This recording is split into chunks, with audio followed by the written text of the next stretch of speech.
चाचा चौधरी नहले पर दहला। चाचा चौधरी मेरी मदद करो। दुल्लीचंद, क्या बात है? डाकू गोबर सिंह ने चिट्ठी भेजी है और आज ही 3 बजे तक 1 लाख रुपए देने को कहा है। बिल्कुल मत दो। पर पैसा न देने पर उसने धमकी दी है कि वो मुझे घर से उठाकर ले जाएगा। दुल्लीचंद, यह हम कभी नहीं होने देंगे। डाकू गोबर सिंह, सरदार 3 बज गए हैं, डेडलाइन का खत्म हो गई है। दुल्लीचंद ने पैसा अभी तक नहीं भेजा है। मेरे हुक्म की अवहेलना आज तक किसी ने नहीं की। लगता है गीदड़ दुल्लीचंद की मौत आ गई है। आओ उसे घर से उठाकर लाएं और मारकर उसकी लाश को चील कौओं के आगे डाल दें। घर पहुंचकर बड़ी हैरानी की बात है, दुल्लीचंद ने घर का दरवाजा बंद नहीं किया। अच्छा है, नहीं तो हमें दरवाजा तोड़कर अंदर जाना पड़ता। दुल्लीचंद, बाहर आओ, अब छिपने से कोई फायदा नहीं है। अंदर घुसते ही भागो।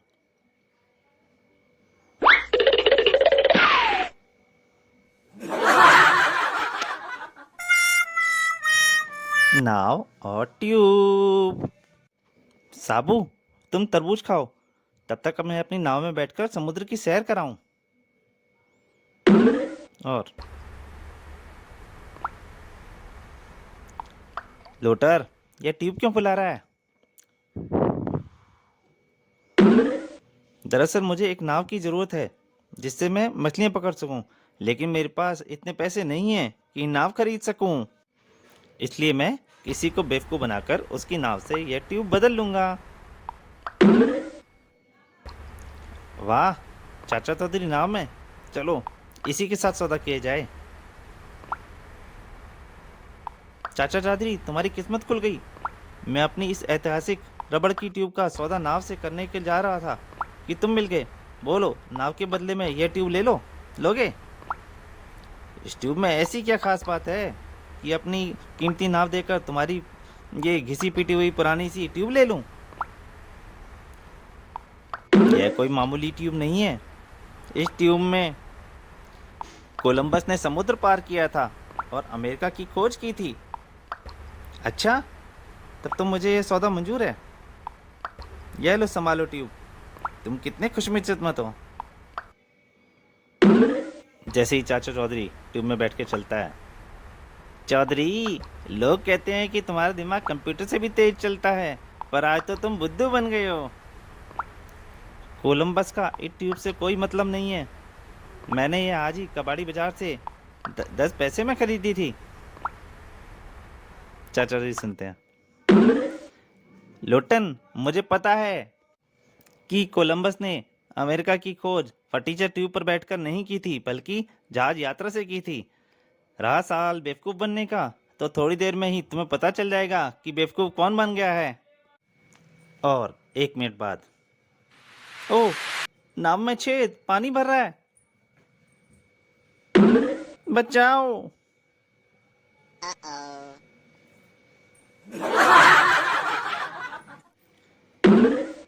मुर्गी चोर। मुर्गी ने अंडा दे दिया होगा, मैं अभी निकालता हूँ। हैं? क्या हुआ? क्या अंडा नहीं है? तुम अंडे की बात करती हो, यहाँ तो मुर्गी ही गायब है। कोई बात नहीं, मैं दूसरी मुर्गी रख देती हूँ। क्वां क्वां। दूसरे दिन, नई मुर्गी ने अंडा दे दिया होगा। पर गेट खुलते ही, हैं, वो मुर्गी भी गायब। मैं इसमें तीसरी मुर्गी रख देता हूँ, आखिर हमें अंडे तो चाहिए ही। परंतु तीसरे दिन, ओ, वो भी गायब। अब तो हद हो गई है, यह मुर्गी चोर तो हमारा दिवाला निकाल देगा। मैं चाचा चौधरी के पास जाता हूँ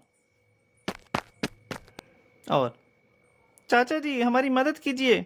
हर रोज मैं मुर्गी खाने में एक मुर्गी रखता हूँ और वो हर रोज गायब हो जाती है। उसे कोई ले जाता है, यह अभी तक रहस्य बना हुआ है। मनसुख, मुर्गी चोर को पकड़ने के लिए मुझे तुम्हारे घर चलना होगा। चाचा चौधरी का दिमाग कंप्यूटर से भी तेज चलता है। क्वाक। अच्छा, अब रात हो गई है, मैं सोता हूँ, तुम भी जाकर आराम करो।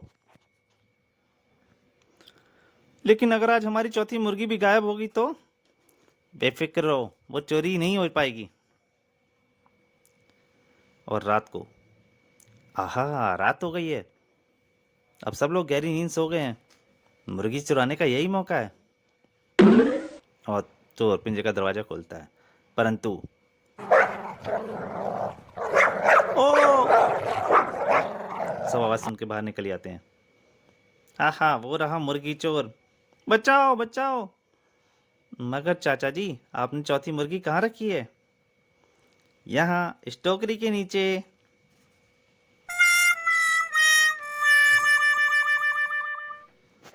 सबसे बड़ा हीरा। वाह चाचा जी, आज कितना सुहावना मौसम है। तभी ओह, साबू ठोकर लगकर गिर जाता है। क्या हुआ साबू? मेरे पैर के नीचे कोई गोल पत्थर आया और मैं गिर पड़ा। गोल पत्थर? चाचा जी, ये रहा वह पत्थर। साबू, ये पत्थर नहीं, ये तो हीरा है। इतना बड़ा कि मैंने आज तक नहीं देखा। शायद यह दुनिया का सबसे बड़ा हीरा है, कोहिनूर से भी बड़ा। चाचा जी, इसकी कितनी कीमत होगी? अरबों रुपए या इससे भी ज्यादा। तभी, तो फिर यह हीरा मेरे पास होना चाहिए। इधर लाओ इसे। कौन? हीरों का चोर खपटू। यह हीरा मेरे पास ही आएगा। तुम इसे मेरे हवाले कर दोगे या तुम्हें मारने के बाद मैं इसे तुमसे छीन लूंगा।